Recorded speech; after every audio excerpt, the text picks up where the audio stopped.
अब यहाँ पे हम ये भी देखते हैं कि there is one more category of people जो रात को सो तो जाते हैं बट बीच में काफ़ी बार नींद उशार भी हो जाती है उनकी, यानी कि ब्रेक्स में, इंस्टॉलमेंट्स में नींद होती है उनकी। अब ये किस तरह का स्लीप स्केड्यूल उनका होता है एंड ये किस तरह की कैटेगरी के लोग होते हैं, आप उस बारे में हमें बताइए। तो इसको स्लीप मेंटेनेंस इंसोम्निया बोलते हैं या नहीं तो स्लीप फ्रैगमेंटेशन बोलते हैं। ये कब होते हैं बोले तो जनरली स्लीप एपनिया पेशेंट्स में होते हैं, क्योंकि स्लीप एपनिया में जो उसको हवा नहीं मिलता है, बॉडी को ऑक्सीजन नहीं मिलता है ना, तभी ब्रेन को सिग्नल जाता है कि ऑक्सीजन कम है, और जब भी ब्रेन को लो ऑक्सीजन सिग्नल आता है ब्रेन उठने के लिए बोलते हैं। ये डिफेंस मैकेनिज्म है।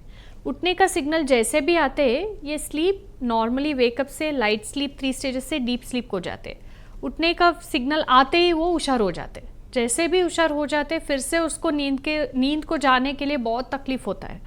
इसको स्लीप फ्रैगमेंटेशन बोलते हैं, और ये मेजर सिम्टम है स्लीप एपनिया का। किसी में स्नोरिंग कम होता है और डिस्टर्ब्ड स्लीप ज़्यादा होता है, और ये लोगों को भी स्लीप स्टडी करके स्लीप एपनिया प्रॉब्लम है कि नहीं देखना पड़ता है। ये एक है। दूसरा है इंसोम्निया में एज सच उसको स्ट्रेस ज़्यादा है, नाइटमेयर्स बोलते हैं, मतलब उसका ड्रीम्स जो है वो बहुत स्केरी होते हैं, और उसके वजह से भी उसको पसीना आके हार्ट रेट इंक्रीज होके भी वो उठ जाते हैं। तो ये कंडीशंस को भी ट्रीट करना पड़ता है, ये जो नाइटमेयर्स है उसको ट्रीट करना पड़ता है। और किसी में डिस्टर्बेंसेस के वजह से, सो पार्टनर डिस्टर्बेंस, यानी तो किसी में छोटे बच्चे रहते हैं और वो बगल में सो जाते हैं और उसके वजह से भी थोड़ा डिस्टर्बेंसेस हो सकता है। ऐसा एनवायरमेंटल फैक्टर्स के वजह से भी कुछ डिस्टर्ब हो रहे हैं कि नहीं देखना पड़ता है।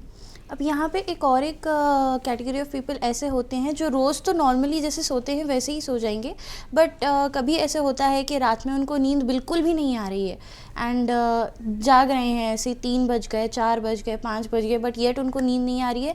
एंड जो नेक्स्ट डे वो लोग सोने की ट्राई भी करते हैं डे टाइम में, तब भी उनको नींद नहीं आती है। तो ये कौन सा प्रॉब्लम की तरफ इशारा करता है फिर? तो ये नींद नहीं आने का प्रॉब्लम कम्प्लीटली इंसोम्निया है, कंप्लीट इंसोम्निया। तो उसको ऑनसेट के लिए प्रॉब्लम होता है और मेंटेनेंस के लिए प्रॉब्लम होता है, और उसको रात में भी नींद नहीं आते और दिन में भी नींद नहीं आते। बेसिकली ब्रेन में केमिकल्स होते हैं नींद आने के लिए और उठने के लिए। ये जो केमिकल का इम्बैलेंस जब भी होता है ना, तभी ये इंसोम्निया प्रॉब्लम में गिर जाते हैं।